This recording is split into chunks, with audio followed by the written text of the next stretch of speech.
யார் இது இந்த நேரத்துல?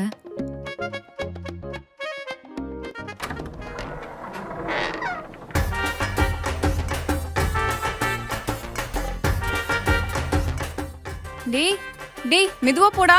டேய் இப்பதான்டா வீடு தொடச்சேன்.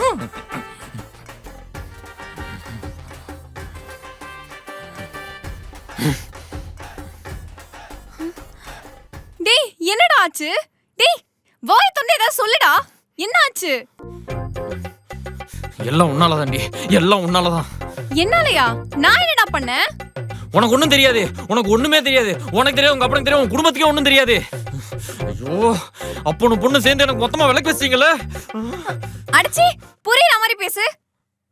உங்க அப்பா கல்யாணத்துக்கு போட்ட 30 பவுன் நகையா அடகு வைக்கிறக்கு அடகு கடைக்கு போனேன். அது மொத்தமும் கவரிங் நகையா என்ன போலீஸ் ஸ்டேஷனுக்கு கொண்டு போய் மாட்ட வச்சு மொத்தமா ஊறி ஊறி நுடிச்சிட்டானுங்க தெரியுமா?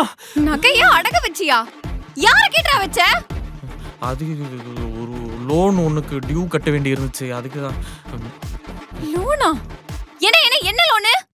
வீட்டு லோனு. வீட்டு லோனா? ம். அட பாவி, சொந்த வீடு தானடா சொன்ன. சொந்த வீடு தான், ஆனா லோன்ல இருக்கு. 30 வருஷத்துக்கு மாசம் மாசம் 30,000 ரூபாய் கட்டணும். 30 வருஷத்துக்கு மாசம் 30,000மா? ஐயோ ஐயோ ஐயோ ஐயோ, என்ன ஏமாத்திட்டான், நல்லா ஏமாத்திட்டான் என்ன. இரா, எங்க அப்பா கிட்ட சொல்றேன். இரா போ சொல்லு. ஐயோ கிளி சுட்டானுங்களே. சொல்றி சொல்லு, நானும் சொல்லுவேன். அந்த 30 பவுன் நகை மொத்தமும் ஃபேக் தானே, போடு. அப்பா அப்பா எங்கப்பா இருக்க? பேங்க்ல இருக்கமா. சூப்பர்ப்பா. நீ நம்மளோட பேங்க் ஸ்டேட்மெண்ட், வரவு செலவு கணக்கு எல்லாத்தையும் எடுத்துட்டு வாப்பா. இன்னைக்கு நம்ம யாருன்னு காட்டுறோம். நான் அதுக்காக வரலமா. வேற எதுக்குப்பா? அப்பா அக்கவுண்ட்ல 150 ரூபா இருந்துச்சு, அதை புடிச்சிட்டாங்க. அதை கேட்க வந்தேன். நம்மளை ஏமாத்த முடியுமா? எப்படி?